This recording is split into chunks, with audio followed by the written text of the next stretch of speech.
प्रभु राम आइए मेरे भोजन का भोग लगा जाइए। राम आइए, प्रभु राम आइए मेरे भोजन का भोग लगा जाइए।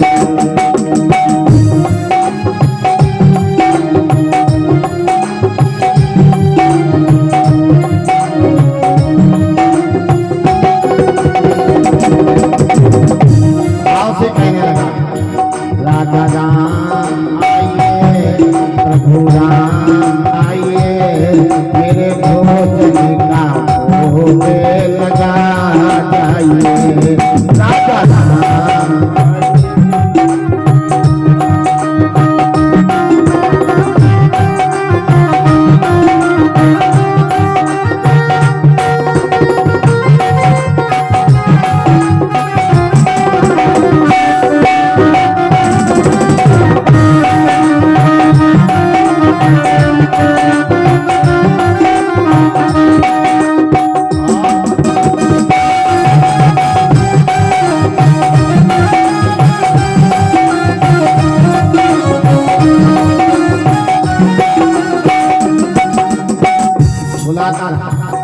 भगवान नहीं आए।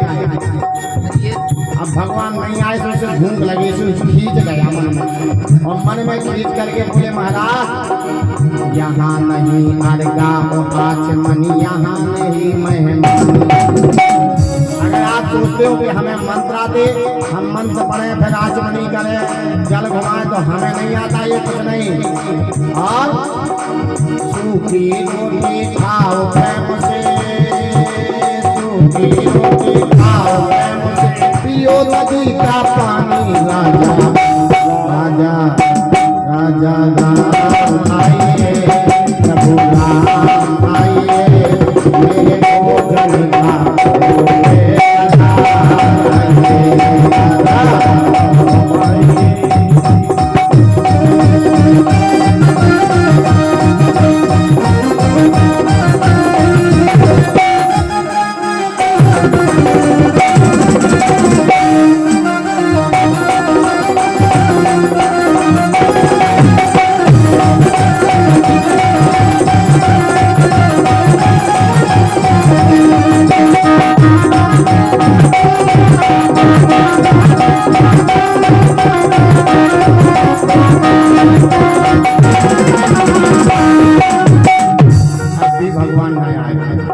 और जब आप भगवान नहीं आए तो आप कहने लगा, बोले महाराज अब आखिरी बार बुला रहा हूँ, सुन लो अच्छे से।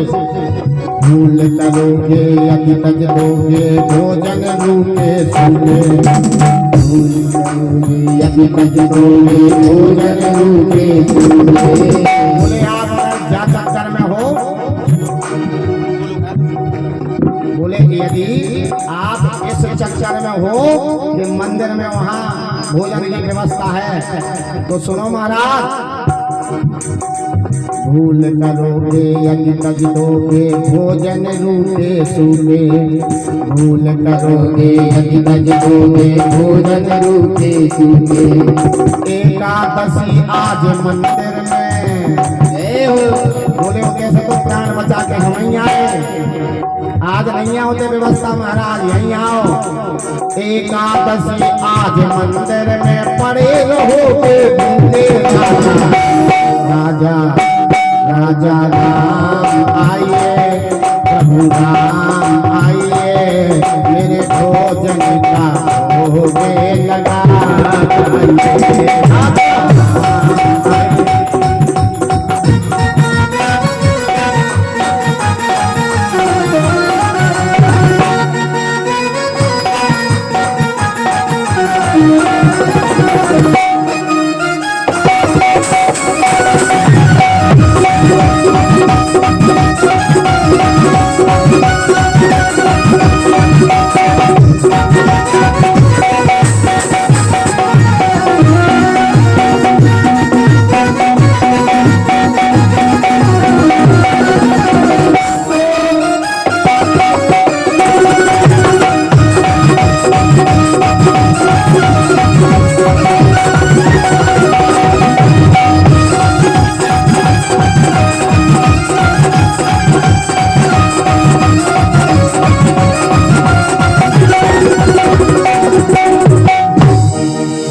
राजा राम आइए, प्रभु राम आइए, मेरे भोजन का भोग लगा जाइए।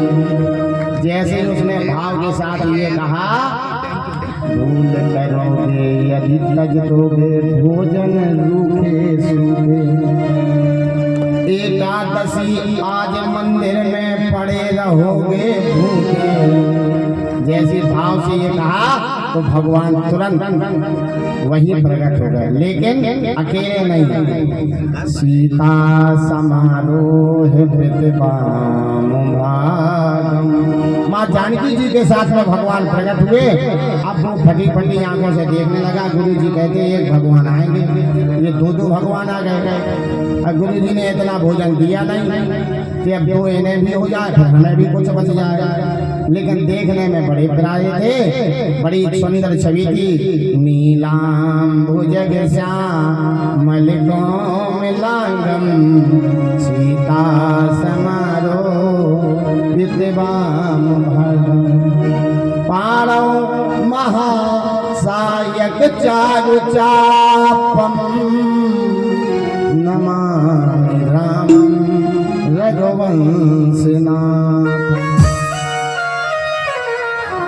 जैसे ही देखने लगा, भगवान बोले क्या देख रहे हो भक्तराज? बोले कुछ नहीं बस ऐसे ही बोला। बोले महाराज हमने सुना था आप अकेले। बोले नहीं अकेले हम आज तक कहीं नहीं गए, हम जान जाते हैं जब से हमारा विवाह हुआ हम अपनी जानकी जी को साथ ले जाते हैं, हम अपनी प्राण वल्लभा को साथ ले जाते हैं।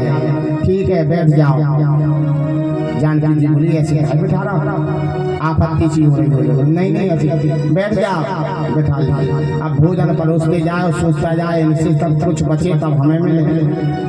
अब भगवान ने खूब प्रसाद पाया, पेट में हाथ घुरा। बोले भक्तराज पेट अच्छा भर गया और बस बोले अब हम जा रहे हैं। बोले ठीक है सरकार, लेकिन एक बात सुनो। क्या? बोले अब की बार जल्दी आ जाइए गुरु जी, अब की बार हम एकादशी में फिर भोजन बनाए, फिर बोला सो अब की बार जल्दी आ जाइए। और ऐसा कह करके जो बचा था सो पा लिया और पहुंचा। दोबारा जब एकादशी आई गुरु जी के चरणों में प्रणाम किया। गुरु जी आज फिर एकादशी? बोले हाँ भक्तराज आज फिर एकादशी है। तो गुरु जी एक निवेदन करें। क्या? बोले वो आप कहते थे वहाँ एक भगवान आते, एक नहीं होता दो भगवान आते, आप कुछ राशन पानी बढ़ा दो महाराज। गुरु जी ने सोचा बेचारा भूखा रहा होगा सो ऐसा कह रहा है, अब भगवान कहाँ आकर के। सो गुरु जी बोले इसको और डबल कर दो। सो डबल कर दिया, जो 1 किलो आटा दिया था सो 2 सेर आटा दे दिया और उसी के मुताबिक जो है भोजन की व्यवस्था में साग इत्यादि दे दिया। पहुंचा और पहुंच करके फिर उसने बनाया, नदी किनारे बैठ गया और फिर भाव से बुलाने लगा। अब क्या कहता है? राजा राम आइए, सीता राम आइए, मेरे भोजन का भोग लगा जाइए। प्रभु राम आइए, सीता राम आइए, मेरे भोजन का भोग लगा जाइए। और जैसे ही भगवान ने भक्तराज की विपन में प्रभु ने सुनी पुकार, सरल भाव से प्रकट हुए श्री रघुवीर सरकार। अपनी बात दक्षिणे लक्षणो यशो वामे च जनक आत्मजा। अपनी बार उसने देखा क्या कि दाएं हाथ में लक्ष्मण जी है और बाईं तरफ माता जानकी जी है। सो फिर देखने लगा, फिर पटी पटी आंखों से देखने लगा और कहने लगा ये अच्छी विडंबना है। एक